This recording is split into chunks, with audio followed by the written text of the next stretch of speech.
Hi hello ನಮಸ್ತೆ friends, ಎಲ್ಲರೂ ಹೇಗಿದ್ದೀರಿ? ಆರಾಮಾಗಿದ್ದೀರಾ? ನಾನು ಕೂಡ ಆರಾಮಾಗಿದ್ದೀನಿ. ಇವತ್ತು ನಾನು ಗೋಧಿ ಹಿಟ್ಟಲ್ಲಿ ಪೂರಿ ಮಾಡೋದನ್ನ ತೋರಿಸ್ತಾ ಇದ್ದೀನಿ. ಇದು ಸಿಂಪಲ್ ಆಗಿ ಸೂಪರ್ ಆಗಿರುತ್ತೆ. ಮತ್ತೆ ವೆಜಿಟೇಬಲ್ ಕುರ್ಮಾ ಮಾಡೋದನ್ನು ಕೂಡ ತೋರಿಸ್ತಾ ಇದ್ದೀನಿ. ಸೂಪರ್ ಆಗಿರುತ್ತೆ. ನೀವು ಕೂಡ ಖಂಡಿತ ಟ್ರೈ ಮಾಡ್ರಿ ಅಂತೆ. ಬನ್ನಿ ಇದನ್ನ ಹೇಗೆ ಮಾಡೋದು ನೋಡೋಣ. ಮೊದಲಿಗೆ ಒಂದು ಕುಕ್ಕರ್ ತಗೊಂಡಿದ್ದೀನಿ. ಅದಕ್ಕೆ ನೀರು ಹಾಕೊಂಡು ಇಟ್ಕೊಂಡಿದ್ದೀನಿ ಆಲ್ರೆಡಿ ನಾನು.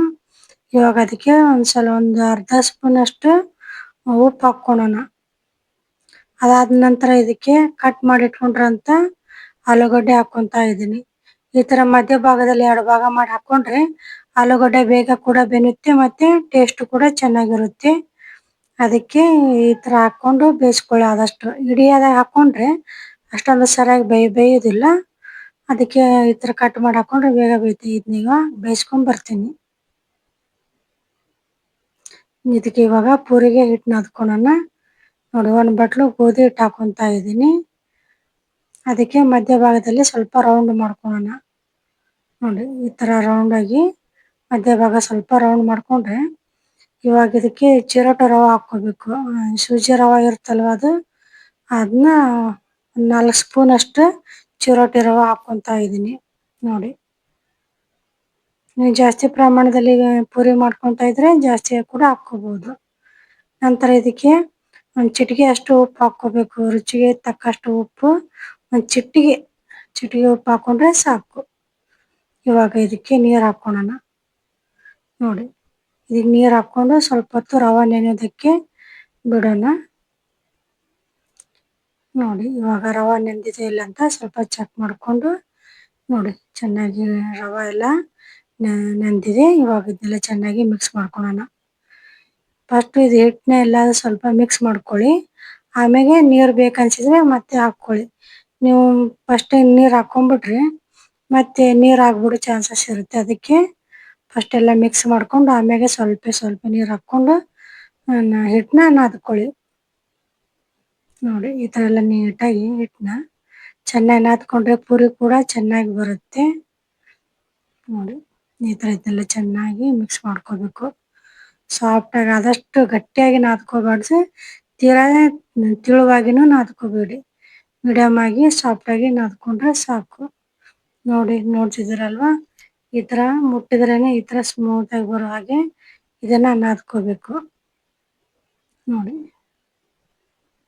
ಈ ಥರ ಸಾಫ್ಟಾಗಿ ನಾದ್ಕೊಂಡ್ರೆ ಪೂರಿ ಕೂಡ ಸೂಪರಾಗಿ ಬರುತ್ತೆ. ಇವಾಗ ಇದನ್ನೆಲ್ಲ ನಾದ್ಕೊಂಡಿದ್ದೀನಿ. ಇವಾಗ ಇದನ್ನ ಸ್ವಲ್ಪ ಹೊತ್ತು ನೆನೆಯೋದಕ್ಕೆ ಬಿಡೋಣ. ಟೈಮ್ ಇದ್ದರೆ ಒಂದು 15 ನಿಮಿಷ ಬಿಡಿ, ಟೈಮ್ ಇಲ್ಲ ಅಂದರೆ ಒಂದು 5 ನಿಮಿಷ ಬಿಟ್ಟರೆ ಸಾಕು. ಇವಾಗ ಇದಕ್ಕೆ ಪೂರಿ ಜೊತೆಗೆ ಗ್ರೇವಿ ಬೇಕಲ್ವ, ಅದನ್ನ ಗ್ರೇವಿ ಮಾಡ್ಕೊಳ್ಳೋಣ. ನೋಡಿ, ಒಂದು ಚಿಕ್ಕ ಬಟ್ಲಲ್ಲಿ 1 ಬಟ್ಲಷ್ಟು ಹುರ್ಗಡ್ಲೆ ತೊಗೊಂಡಿದ್ದೀನಿ. ನೀವು ಜಾಸ್ತಿ ಪ್ರಮಾಣದಲ್ಲಿ ಮಾಡ್ಕೊಂಡಿದ್ರೆ ಜಾಸ್ತಿ ಕೂಡ ತೊಗೋಬೋದು. ಇದಾದ ನಂತರ ಇದಕ್ಕೆ 5ರಿಂದ 6 ಬೆಳ್ಳುಳ್ಳಿ ತೊಗೊಂಡಿದ್ದೀನಿ. ನಂತರ ಇದಕ್ಕೆ ಅರ್ಧ ಇಂಚಷ್ಟು ಒಣ ಶುಂಠಿ ತೊಗೊಂಡಿದ್ದೀನಿ, ಹಸಿ ಶುಂಠಿ ತೊಗೊಂಡಿದ್ದೀನಿ. ನಂತರ ಇದಕ್ಕೆ ನೀವು ಖಾರಕ್ಕೆ ನೋಡಿಕೊಂಡು ತೊಗೊಳ್ಳಿ. ನಾನು 3 ಮೆಣಸಿನ್ಕಾಯಿ ತೊಗೊತಾ ಇದ್ದೀನಿ, ಹಸಿಯಾಗಿರೋದು. ನೀವು ಖಾರ ನೋಡಿಕೊಂಡು ತೊಗೋಬೋದು. ಇದಾದ ನಂತರ ಇದಕ್ಕೆ ಸ್ವಲ್ಪ 1 ಮುಷ್ಟಿ ಅಷ್ಟು ಕೊತ್ತಂಬರಿ ಸೊಪ್ಪು ತೊಗೊಂಡು ಹಾಕ್ಕೊತಾ ಇದ್ದೀನಿ ಇದಕ್ಕೆ. ನೋಡಿ, ಆದಷ್ಟು ಕಡ್ಡೆ ಇದನ್ನ ಇವಾಗ ರುಬ್ಕೊಂಬರೋಣ. ಆದಷ್ಟು ಕಡ್ಡೆ ಸಮೇತನೇ ರುಬ್ಕೊಂಡ್ರೆ ಟೇಸ್ಟ್ ಚೆನ್ನಾಗಿರುತ್ತೆ. ನೋಡಿ, ಇದನ್ನ ರುಬ್ಕೊಂಡ್ಬಂದಿದ್ದೀನಿ. ಇಷ್ಟು ನೈಸಾಗಿದ್ದರೆ ಸಾಕು. ಸಣ್ಣಗೇನೆ ಇದಕ್ಕೆ ರುಬ್ಕೋಬೇಕು. ಇವಾಗ ಆಲೂಗಡ್ಡೆಗೆ ಗ್ರೇವಿಗೆ ಒಗ್ಗರಣೆ ಹಾಕೋಣ ಬನ್ನಿ. ನೋಡಿ, ಒಂದು ಪಾತ್ರೆಗೆ ಎಣ್ಣೆ ಹಾಕಿ ಕಾಯೋದಕ್ಕೆ ಇಟ್ಕೊಂಡಿದ್ದೀನಿ. ಇದಕ್ಕೆ 1 ಸ್ಪೂನ್ ಅಷ್ಟು ಕಡಲೆಬೇಳೆ ಹಾಕ್ಕೊತಾ ಇದ್ದೀನಿ. ಅದಾದ ನಂತರ ಇದಕ್ಕೆ 1/4 ಟೀ ಸ್ಪೂನ್ ಅಷ್ಟು ಜೀರಿಗೆ ಹಾಕ್ಕೋಬೇಕು. ಉದ್ದಿನಬೇಳೆ ಹಾಕ್ಕೊಂಡಿದ್ದೀನಿ. ಇದನ್ನೆಲ್ಲ ಚೆನ್ನಾಗಿ ಅಷ್ಟು ಫ್ರೈ ಮಾಡ್ಕೊಳ್ಳೋಣ. ನೀವು ಸಾಸಿವೆ ಕೂಡ ಹಾಕ್ಕೋಬೋದು. ಜೀರಿಗೆ ಮಾತ್ರ ಹಾಕ್ಕೊಂಡಿದ್ದೀನಿ, ಸಾಸಿವೆನೂ ಹಾಕ್ಕೊಳ್ಳಿ. ಇದನ್ನೆಲ್ಲ ನೀಟಾಗಿ ಚೆನ್ನಾಗಿ ಫ್ರೈ ಮಾಡ್ಕೊಳ್ಳೋಣ. ಈ ಸ್ವಲ್ಪ ಕಲರ್ ಚೇಂಜ್ ಆಗೋವರೆಗೂ ಫ್ರೈ ಮಾಡಿಕೊಂಡ್ರೆ ಟೇಸ್ಟ್ ಕೂಡ ಚೆನ್ನಾಗಿರುತ್ತೆ. ಇದಾದ ನಂತರ ಇದಕ್ಕೆ ಒಂದು ಈರುಳ್ಳಿನ ಉದ್ದಕ್ಕೆ ಕಟ್ ಮಾಡಿ ಇಟ್ಕೊಂಡಿದ್ದೀನಿ, ಅದನ್ನು ಇದಕ್ಕೆ ಹಾಕ್ಕೊತೀನಿ. ಇದನ್ನು ಕೂಡ ಹಸಿ ವಾಸನೆ ಹೋಗೋವರೆಗೂ ನೀಟಾಗೆಲ್ಲ ಚೆನ್ನಾಗಿ ಫ್ರೈ ಮಾಡ್ಕೋಬೇಕು.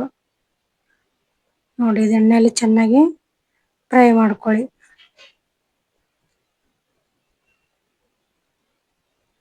ನಂತರ ಇದಕ್ಕೆ ಒಂದೆರಡು ಕ್ಯಾರೆಟ್ನ ಸಣ್ಣದಾಗಿ ಕಟ್ ಮಾಡಿ ಇಟ್ಕೊಂಡಿದ್ದೀನಿ. ಅದನ್ನು ಕೂಡ ಇದಕ್ಕೆ ಹಾಕ್ಕೊಂಡು ಫ್ರೈ ಮಾಡ್ಕೋಬೇಕು. ನೋಡಿ, ಇದನ್ನೆಲ್ಲನೂ ಚೆನ್ನಾಗಿ ಫ್ರೈ ಮಾಡ್ಕೊಳ್ಳಿ. ಇದಕ್ಕೆ ಇವಾಗ ಸ್ವಲ್ಪ ಉಪ್ಪು ಹಾಕ್ಕೊಳ್ತೀನಿ. ಉಪ್ಪು ಹಾಕ್ಕೊಂಡ್ರೆ ಬೇಗ ತರಕಾರಿ ಎಲ್ಲ ಬೆನೆಯುತ್ತೆ. ಅದಕ್ಕೆ ನಾನು ಗ್ರೇವಿಗೆ ಆಗೋಷ್ಟು ಇವಾಗಲೇ ಹಾಕ್ಕೊಂಡು ಇದನ್ನ ಫ್ರೈ ಮಾಡ್ಕೊತೀನಿ. ನಂತರ ಇದಕ್ಕೆ ಸ್ವಲ್ಪ ಹಸಿ ಬಟಾಣಿ ಹಾಕ್ಕೊತಾ ಇದ್ದೀನಿ. ಇದು ಆಪ್ಷನಲ್, ನಿಮ್ಗೆ ಇಷ್ಟ ಇದ್ದರೆ ಹಾಕ್ಕೋಬೋದು, ಬೇಡ ಅಂದರೆ ಸ್ಕಿಪ್ ಮಾಡ್ಕೋಬೋದು. ನಂತರ ಇದಕ್ಕೆ ಒಂದು ದೊಡ್ಡ ಟೊಮೊಟೊನ ಸಣ್ಣದಾಗಿ ಕಟ್ ಮಾಡಿ ಇಟ್ಕೊಂಡಿದ್ದೆ, ಅದನ್ನು ಕೂಡ ಇದಕ್ಕೆ ಹಾಕ್ಕೊಂಡಿದ್ದೀನಿ. ಇವಾಗ ಇದನ್ನೆಲ್ಲ ಚೆನ್ನಾಗಿ ಫ್ರೈ ಮಾಡ್ಕೋಬೇಕು. ಇವಾಗ ಇದಕ್ಕೆ ಸ್ವಲ್ಪ ಅರಿಶಿನ ಪೌಡ್ರ್ ಹಾಕ್ಕೊಳ್ಳೋಣ. ನೋಡಿ, ನೀವು ಅಚ್ಚ ಖಾರದ ಪೌಡ್ರ್ ಕೂಡ ಹಾಕ್ಕೋಬೋದು. ಇವಾಗ ಇದಕ್ಕೆ ಹಸಿಮೆಣ್ಸಿನ್ಕಾಯಿನ ಹಾಕ್ಕೊಂಡಿದ್ದೀನಿ. ಇವಾಗ ಇದನ್ನೆಲ್ಲನ ಚೆನ್ನಾಗಿ ಮಿಕ್ಸ್ ಮಾಡ್ಕೊಳ್ಳೋಣ. ನೀಟಾಗಿ ಇದಕ್ಕೆಲ್ಲ ಅರಿಶಿನ ಅಂಟ್ಕೊಳ್ಳೋ ಹಾಗೆ ಇದಕ್ಕೆ ಹಾಕ್ಕೊಂಡಿದ್ದೀನಿ. ಇವಾಗ ಇದಕ್ಕೊಂದು ಮುಚ್ಚಳ ಮುಚ್ಚಿ ಬೇಯಿಸ್ಕೊಂಡು ಬರ್ತೀನಿ. ಒಂದು 2 ನಿಮಿಷ ಬೇಯಿಸ್ಕೊಂಡ್ರೆ ಸಾಕು. ತರಕಾರಿ ಎಲ್ಲ ಬೇಯಬೇಕಲ್ವ, ಅದಕ್ಕೆ ಚೆನ್ನಾಗಿ ಬೆನೀಲಿ ಅಂತ ಒಂದು ಮುಚ್ಚಳ ಮುಚ್ಚಿ ಬೇಯಿಸ್ಕೊಳ್ಳಿ. ಇವಾಗ ಆವಾಗಲೇ ರುಬ್ಬಿಟ್ಕೊಂಡ್ರಂಥ ಮಸಾಲಾನ ಇದಕ್ಕೆ ಹಾಕ್ಕೊಳ್ಳೋಣ. ನೋಡಿ, ಎಲ್ಲ ಮಸಾಲಾನ ಇದಕ್ಕೆ ಹಾಕ್ಕೊಂಡಿದ್ದೀನಿ. ಇವಾಗ ಮಿಕ್ಸ್ ಮಾಡ್ಕೊಳ್ಳೋಣ. ನೀಟಾಗಿ ತರಕಾರಿಗೆಲ್ಲ ಅಂಟ್ಕೊಳ್ಳೋ ಹಾಗೆ ಮಸಾಲ ಜೊತೆ ಎಲ್ಲ ಚೆನ್ನಾಗಿ ತರಕಾರಿ ಮಿಕ್ಸ್ ಆಗಬೇಕು. ಆ ಥರ ಇದನ್ನೆಲ್ಲನೂ ನೀಟಾಗಿ ಮಿಕ್ಸ್ ಮಾಡ್ಕೊಳ್ಳಿ. ನೋಡಿ, ಈ ಥರ ಎಲ್ಲನೂ ಮಿಕ್ಸ್ ಮಾಡ್ಕೊಳ್ಳಿ. ಇದಾದ ನಂತರ ಇದಕ್ಕೆ ಬೇಯಿಸಿಟ್ಕೊಂಡಿರೋಂಥ ಆಲೂಗಡ್ಡೆನ ಇದಕ್ಕೆ ಹಾಕ್ಕೊತಾ ಇದ್ದೀನಿ. ಬೇಯಿಸಿಟ್ಕೊಂಡು ಇದಕ್ಕೆ ಆಲೂಗಡ್ಡೆ ಸಿಪ್ಪೆ ಸುಲಿದು ಕಟ್ ಮಾಡಿ ಇಟ್ಕೊಂಡಿದ್ದೀನಿ. ಅದನ್ನೆಲ್ಲನೂ ಇದಕ್ಕೆ ಹಾಕ್ಕೊತೀನಿ. ನೋಡಿ, ಎಲ್ಲನೂ ಆಲೂಗಡ್ಡೆನ ಇದಕ್ಕೆ ಹಾಕ್ಕೊಂಡಿದ್ದೀನಿ. ಇವಾಗ ಇದನ್ನು ಕೂಡ ಚೆನ್ನಾಗಿ ಮಿಕ್ಸ್ ಮಾಡ್ಕೊಳ್ಳೋಣ. ಆಲೂಗಡ್ಡೆ ಮಸಾಲೆ ಜೊತೆ ಚೆನ್ನಾಗಿ ಮಿಕ್ಸ್ ಆಗೋ ಹಾಗೆ ನೀಟಾಗಿ ಎಲ್ಲನೂ ಮಿಕ್ಸ್ ಮಾಡಬೇಕು. ನೋಡಿ, ಇವಾಗ ಆವಾಗಲೇ ಮಿಕ್ಸಿ ಜಾರಲ್ಲಿ ಇನ್ನೂ ಸ್ವಲ್ಪ ಮಸಾಲೆ ಉಳಿದಿತ್ತು, ಅದಕ್ಕೆ ನಾನು ನೀರು ಹಾಕಿ ಇದಕ್ಕೆ ಹಾಕ್ಕೊಂಡಿದ್ದೀನಿ. ಇದನ್ನು ಕೂಡ ಎಲ್ಲನೂ ನೀಟಾಗಿ ಮಿಕ್ಸ್ ಮಾಡ್ಕೊಳ್ಳೋಣ. ಇದನ್ನೆಲ್ಲ ನೀಟಾಗಿ ಮಿಕ್ಸ್ ಮಾಡ್ಕೊಂಡಿಂದ ಇನ್ನೊಂದು ನಿಮಿಷ ಬೇಯಿಸ್ಕೊಳ್ಳೋಣ. ಅಂದರೆ ಎಲ್ಲ ಉಪ್ಪು ಖಾರ ಎಲ್ಲ ನೀಟಾಗಿ ಮಸಾಲೆ ಎಲ್ಲ ಹೀರ್ಕೊಳುತ್ತೆ. ಅದಕ್ಕೆ ಸ್ವಲ್ಪ ಹೊತ್ತು ಬೇಯಿಸ್ಕೊಂಡ್ರೆ ಸಾಕು. ಇವಾಗ ಮುಚ್ಚಳ ಮುಚ್ಚಿ ತೆಗೆದು ನೋಡ್ತೀನಿ. ನೋಡಿ, ಇವಾಗ ಕಟ್ ಮಾಡಿ ಇಟ್ಕೊಂಡಂಥ ಮೇಲೆ ಕೊತ್ತಂಬರಿ ಸೊಪ್ಪು ಹಾಕ್ಕೊತಿದ್ದೀನಿ. ಇದನ್ನೆಲ್ಲನೂ ಕೊತ್ತಂಬರಿ ಸೊಪ್ಪು ಹಾಕ್ಕೊಂಡಿಂದ ಸ್ವಲ್ಪ ಮಿಕ್ಸ್ ಮಾಡ್ಕೊಂಡ್ಬಿಡೋಣ. ಈ ಗ್ರೇವಿನ ಚಪಾತಿ ಜೊತೆ ಆದ್ರೂ ತಿನ್ಬೋದು. ಪೂರಿಗೂ ಸೂಟ್ ಆಗುತ್ತೆ ಮತ್ತು ರೈಸ್ಗೂ ಕೂಡ ಸೂಟ್ ಆಗುತ್ತೆ, ಚೆನ್ನಾಗಿರುತ್ತೆ. ನೀವು ಕೂಡ ಖಂಡಿತ ಟ್ರೈ ಮಾಡಿ. ಇದನ್ನೆಲ್ಲ ನೀಟಾಗಿ ಎಲ್ಲನೂ ಮಿಕ್ಸ್ ಮಾಡ್ಕೋಬೇಕು. ಈ ಥರ ನೋಡಿ, ಇದನ್ನೆಲ್ಲ ಚೆನ್ನಾಗಿ ಮಿಕ್ಸ್ ಮಾಡಿಕೊಂಡು ಒಂದು ಕಡೆ ಇಟ್ಕೊಳ್ಳೋಣ. ಇವಾಗ ಪೂರಿಗೆ ರೆಡಿ ಮಾಡ್ಕೊಳ್ಳೋಣ ಬನ್ನಿ.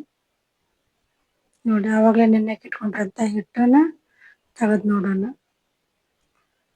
ಇವಾಗ ಕೈಗೆ ಸ್ವಲ್ಪ ಎಣ್ಣೆ ಹಚ್ಕೊಂಡು ಒಂದು ಸಾರಿ ಇದನ್ನು ಚೆನ್ನಾಗಿ ಈ ಥರ ಮಿಕ್ಸ್ ಮಾಡ್ಕೊಳ್ಳೋಣ. ನೋಡಿ, ಈ ಥರ ಇದನ್ನ ಮೆದ್ಕೊಂಡ್ರೆ ಚೆನ್ನಾಗಿರುತ್ತೆ. ಇವಾಗ ನಿಮ್ಗೆ ಪೂರಿ ಯಾವ ಸೈಜಿಗೆ ಬೇಕೋ ಆ ಸೈಜಿಗೆ ಈ ಥರ ಬಾಲ್ ಥರ ಮಾಡ್ಕೋಬೇಕು. ಚಿಕ್ಕ ಚಿಕ್ಕ ಉಂಡೆ ಥರ ಇದನ್ನು ಮಾಡ್ಕೋಬೇಕು. ನೋಡಿ, ನೀವು ಚಿಕ್ಕದಾಗಿ ಪೂರಿ ಮಾಡ್ಕೊಂಡ್ರೆ ಚಿಕ್ಕದಾಗಿ ಈ ಥರ ಉಂಡೆ ಮಾಡ್ಕೊಳ್ಳಿ. ದೊಡ್ಡ ಪೂರಿ ಮಾಡ್ಕೊಂಡಿದ್ರೆ ದೊಡ್ಡದಾಗಿ ಮಾಡ್ಕೊಳ್ಳಿ. ಇವಾಗ ಇದನ್ನೆಲ್ಲನೂ ಮಾಡ್ಕೊತೀನಿ ಬನ್ನಿ. ಇವಾಗ ನೋಡಿ, ಪೂರಿ ಮಾಡ್ಕೊಳ್ಳೋಣ. ನೀಟಾಗಿ ಇದನ್ನ ನಿಮ್ಗೆ ಯಾವ ಸೈಜಿಗೆ ಬೇಕೋ ಆ ಸೈಜಿಗೆ ಪೂರಿನ ಮಾಡ್ಕೋಬೋದು. ನೀವು ಹಿಟ್ಟು ಬದಲು ಎಣ್ಣೆ ಕೂಡ ಹಚ್ಕೊಂಡು ಮಾಡ್ಕೋಬೋದು. ಇದನ್ನೆಲ್ಲ ನೀಟಾಗಿ ಒಂದೊಂದಾಗಿ ತೀರಾ ತೆಳ್ಳಗೆ ಮಾಡ್ಕೋಬೇಡಿ. ಆದಷ್ಟು ಸ್ವಲ್ಪ ದಪ್ಪ ಮಾಡಿಕೊಂಡ್ರೆ ಪೂರಿ ಉಬ್ಬುತ್ತೆ, ನೀಟಾಗಿ ಚೆನ್ನಾಗಿ ಕಾಣಿಸುತ್ತೆ. ನೋಡಿ, ನಾನು ಆಲ್ರೆಡಿ ಹಿಂದಿನ ವಿಡಿಯೋದಲ್ಲಿ ಬಟಗರೆ ಚಟ್ನಿ ಮತ್ತು ಪೂರಿ ಮಾಡೋದನ್ನು ತೋರಿಸಿದ್ದೀನಿ. ನೀವು ಬೇಕಿದ್ರೆ ಅದನ್ನ ನೋಡ್ಬೋದು.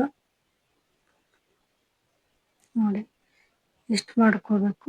ಇಷ್ಟು ಮಾಡಿಕೊಂಡ್ರೆ ಸಾಕು. ಇದನ್ನ ಇವಾಗ ಕರಿಯೋಣ. ನೋಡಿ, ಇದನ್ನ ಆದಷ್ಟು ಸಣ್ಣ ಉರಿಯಲ್ಲಿ ಪೂರಿನ ಫ್ರೈ ಮಾಡ್ಕೊಳ್ಳಿ.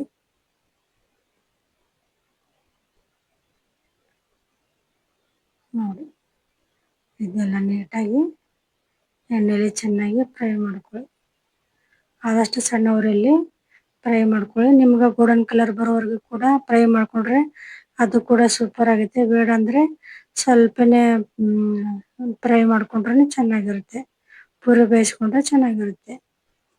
ಇವಾಗ ನೋಡಿ ಇನ್ನೊಂದು ಪೂರಿ ಹಾಕಿದ್ದೀನಿ ನೋಡಿ. ಇದು ಸೂಪರಾಗಿ ಉಬ್ಬಿದೆ ನೋಡಿ. ಅದು ಫಸ್ಟ್ನೇದು ಅಷ್ಟೊಂದು ಉಬ್ಬಲಿಲ್ಲ, ಇದು ಸೂಪರಾಗಿ ಉಬ್ಬಿದೆ ನೋಡಿ.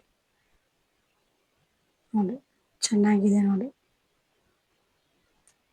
ಇದಕ್ಕೆ ಚಿರೋಟಿ ರವೆ ಸೂಜಿ ರವೆ ಹಾಕ್ತೀವಲ್ವ, ಚೆನ್ನಾಗಿರುತ್ತೆ ಸೂಜಿ ರವೆ ಹಾಕೊಂಡು ಮಾಡ್ಕೊಂಡ್ರೆ. ನೋಡಿ ನಿಮ್ಗೆ ಯಾವ ಕಲರ್ ಬೇಕು ಆ ಕಲರ್ ಫ್ರೈ ಮಾಡ್ಕೊಳ್ಳಿ. ಚೆನ್ನಾಗಿರುತ್ತೆ, ಲಂಚ್ ಬಾಕ್ಸ್ಗೆ ಆಗುತ್ತೆ ಮತ್ತು ಚೆನ್ನಾಗಿರುತ್ತೆ, ಹೆಲ್ದಿಯಾಗಿರುತ್ತೆ. ಗೋಧಿ ಹಿಟ್ಟಿನ ಪೂರಿ ಅಲ್ವಾ, ಹೆಲ್ದಿಯಾಗಿಯೇ ಇರುತ್ತೆ ನೋಡಿ. ಇವಾಗ ಇದನ್ನ ಪ್ಲೇಟ್ಗೆ ಹಾಕ್ಕೊಳ್ಳೋಣ ನೋಡಿ. ಪ್ಲೇಟ್ಗೆ ಹಾಕ್ಕೊಂಡಿದ್ದೀನಿ ನೋಡಿ. ನಾನು ಗೋಲ್ಡನ್ ಕಲರ್ ಪೂರಿನ ಮಾಡ್ಕೊಂಡಿದ್ದೀನಿ. ನಿಮ್ಗೆ ಯಾವ ಕಲರ್ ಇಷ್ಟ ಆಗುತ್ತೆ ಆ ಕಲರ್ ಫ್ರೈ ಮಾಡ್ಕೊಳ್ಳಿ. ಯಾರೆಲ್ಲ ಸಬ್ಸ್ಕ್ರೈಬ್ ಮಾಡದೆ ನೋಡ್ತಿದ್ರು ದಯವಿಟ್ಟು ಸಬ್ಸ್ಕ್ರೈಬ್ ಮಾಡ್ಕೊಳ್ಳಿ, ಸಪೋರ್ಟ್ ಮಾಡಿ. ಚೆನ್ನಾಗಿರುತ್ತೆ, ನೀವು ಕೂಡ ಖಂಡಿತ ಟ್ರೈ ಮಾಡಿ ನೋಡಿ. ಸಖತ್ತಾಗಿದೆ. ದೇವರೆಲ್ಲರಿಗೂ ಒಳ್ಳೇದು ಮಾಡಿ. ನಮಸ್ಕಾರ.